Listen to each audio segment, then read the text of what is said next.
Hi, my name is Coach Farling, and I am one of the assistant boys coaches for track and field here at DGS. Today, I'm here to talk to you about why track matters to football. If you take a look at this cover slide that I have put together for this presentation, you can probably recognize at least three of the four athletes that are listed. You have Tyreek Hill, Christian McCaffrey, and Ezekiel Elliott. And underneath, you can see each of their track and field times, which, if they were from the state of Illinois, they would most certainly qualify for the state meet and likely be state medalists and certainly state champions in some of their respected events. The other individual that on here, Tristan Wirfs, was in the 2020 draft. Lineman out of Iowa, and standing at about 6'3", 300 plus pounds, ran a 4.8 40-yard dash at the 2020 combine. So you can see that each of these athletes have not only excelled obviously in football, but all of them participated in track and field at the high school level. Why does track matter to football? All right, here's the three things that are going to be evident in my presentation. The first thing is that each of the track events addresses skills that are needed to become a better football player. The top college football programs recruit track athletes. If you watched the championship game last night, Alabama, right, they recruit a lot of track athletes. Each of their top players were state medalists for track and field in high school, some of them even state champions. But they are a team that has a ridiculous amount of speed, and they prioritize it not just in recruiting their athletes, but also in their football program. The other thing is with track, you always have verified times, meaning that at meets you will have automatic timing, all right, not hand times. We all know that sometimes we hear about kids who run 4.5 40s and they're hand timed, and we know that sometimes people can embellish their speed a little bit. So in track and field, you have automatic timing systems, and you get very accurate times and marks when it comes to some of the different field events, and all those markings are uploaded onto a website that any coach can have access to. All right, so let's take a look at some of the events in track and field. So the first thing that people think about in track and field is the sprints. So sprinting events indicate reaction and controlled buildup of linear speed. Shorter sprints, the 55 and the 60, correlate closely to the 40 to 40 speed. So in some states they don't have indoor track because it's warm all the time. So if you take a look at this page, you can see the 100 and the 200 are the most popular events that college coaches will look at when they're recruiting a football player. All right, like I said, many football coaches look at track times to see what type of athleticism it is that a particular athlete has. They can obviously look at game film, they can look at combine results, but track and field is another opportunity for a coach to look at someone's speed and jumping ability. And in the sprints, you work on getting out of the blocks from a gun, right? Working on that reaction time, much like linemen or players work on getting off the ball quickly. And all of these sprinting events help you improve your 40-yard dash time. Another sprint event that we have is the hurdles. Maybe not as popular in terms of maybe what coaches look for, but hurdles, hip flexibility and stride coordination are important skills that you must possess. And if you look at the 100 hurdles there, you can see someone like Ezekiel Elliott. Anytime that I've turned on a football game and I've seen him running the ball, I mean, he's jumping over people laying on the ground. He has great hip flexibility, which allows him to avoid tacklers and pick up extra yards on every play. The next event that we have for sprints are relays, and you can see that this is actually the third most popular overall event. Some states don't run the 800-meter relay. I think most states run the 4x400. But when you think about football, right, I mean, the most amount of yards that you would ever run straight would be 100 yards or so, on a kick return or punt return possibly. So when coaches are looking at this, relays are great indicators of acceleration speed. Participants are in chase mode or being chased. You cannot have a 41-second 400-meter relay with a slow leg. So if you can be on a relay that runs a fast time, chances are there's not one person totally holding up the end of that relay. Every person on that relay has some good speed that could make them a great football player as well. Look at throws. Linemen make great throwers. The shot put and discus are the fourth and sixth most popular events that coaches who are trying to recruit track athletes to play football look at. Right? Throws indicate short area power, quickness, and muscle chain reaction. Right? The very same movements that you need to get off the ball and block, or to get off the ball and elude some tacklers and push your way to make your way to find the running back or the quarterback. Right? So throws are a great complement to being a good lineman, and you can see some big names of players down there at the bottom that are great offensive or defensive linemen in the NFL. All right, so the last slide that I have here, and one of the other events that we have in track are jumps. We have high jump, long jump, and triple jump. The number one jumping event that coaches will look at is long jump.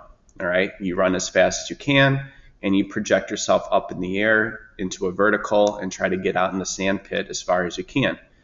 Those same attributes are important to being a good wide receiver or defensive back, right?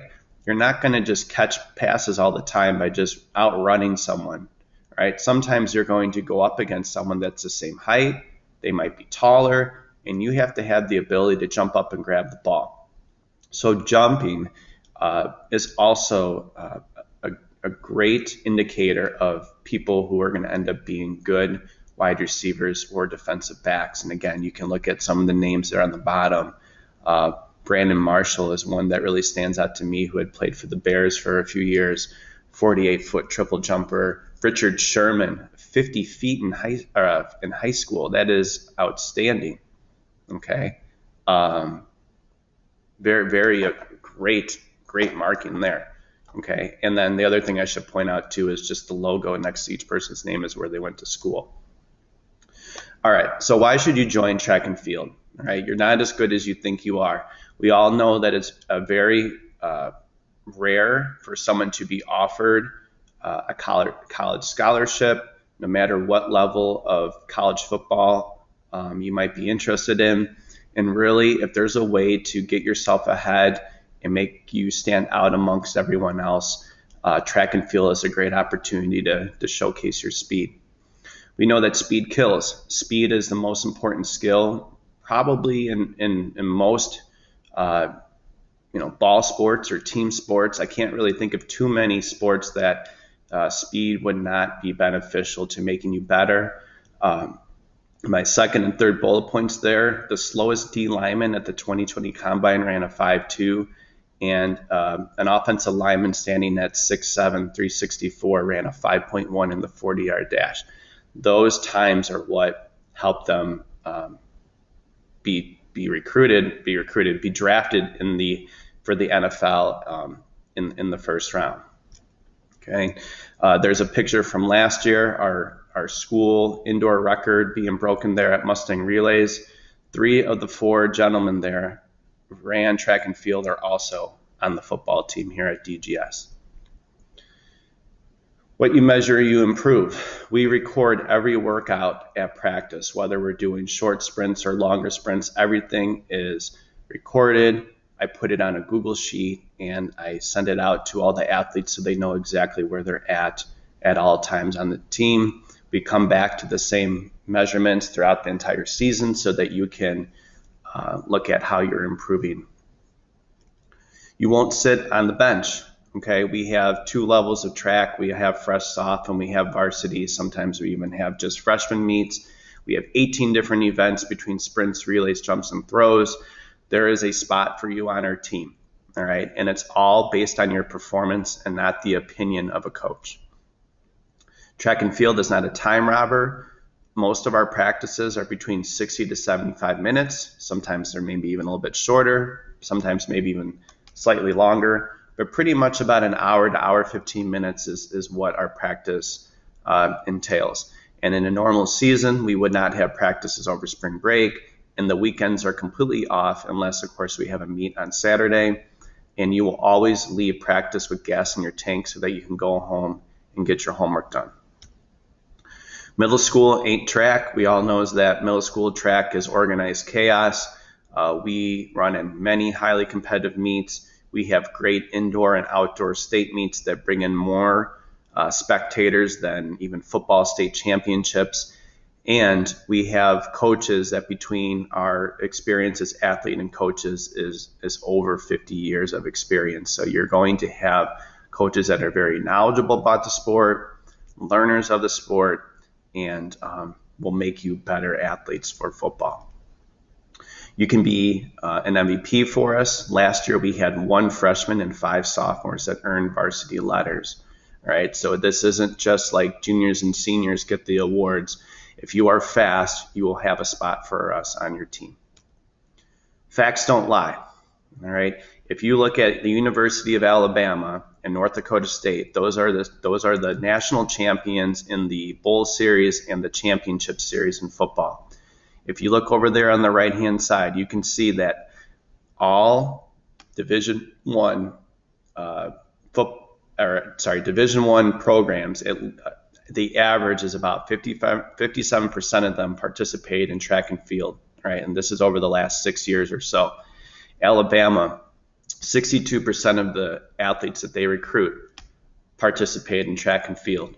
North Dakota State, almost 70%, 7 out of every 10 guys on the team participate in track and field.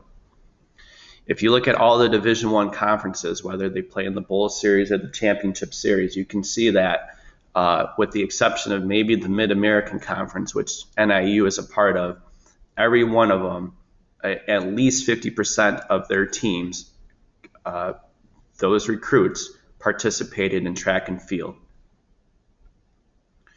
Just a quick visual for you to go through some of the Power 5 conferences. You can see the Big Ten, 54% participation for track and field. The SEC, 59%. Big 12, 70%. Pac-12, 55%, ACC, 58%. So you can see that on pretty much every Division I football team, you're going to have at least 1 out of every 2 recruits will have participated in track and field.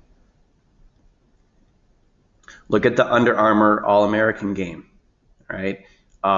If you look at 175 out of 222 players that were invited participated in multiple sports, and 60% of them participated in track and field.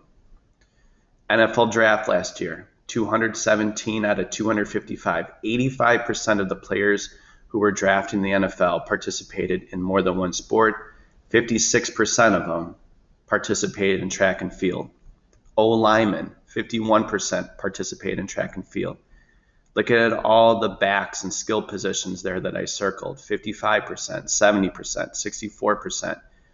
Every running back that was selected in the NFL draft last year participated in track and field in high school. All right, so some of you guys are thinking, well, I'm going to go out for track and field, but I may not be a conference medalist, or maybe I'm not going to qualify for the state meet or whatnot. So this is an example. This is a real recruit that actually signed with the University of Georgia. If you look at his individual times and marks for different events, there isn't really anything that stands out too much other than his triple jump down at the bottom, which 46 feet, regardless of how tall you are, all right, that's going to be a really great mark. All right, that's probably going to make you a medalist in most states.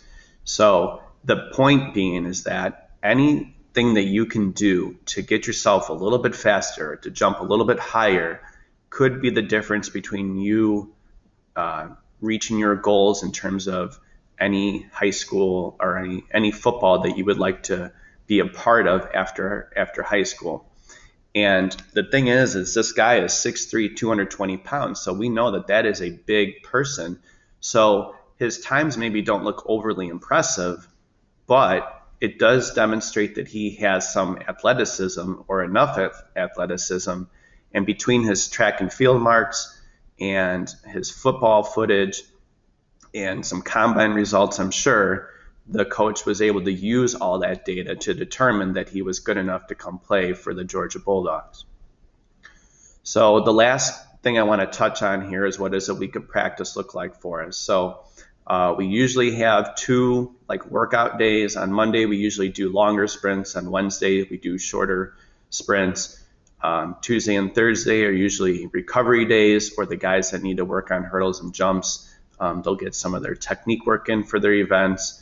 Friday is a pre-meet day if we have a meet on Saturday, or if we have a meet on Friday, you will have Saturday and Sunday off. What does a practice look like? Again, I said practices are usually about an hour to 75 minutes. We spend 10 minutes doing RPR. We do 10 minutes of speed drills, running mechanics. Then we get to our workouts. Our lactate workouts are actually our harder workouts, but they don't last very long.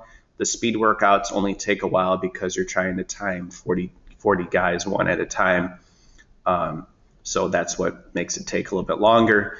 And then afterwards, some guys will go do some technique work, or the guys that are just sprinters will do some strength and mobility exercises before heading home.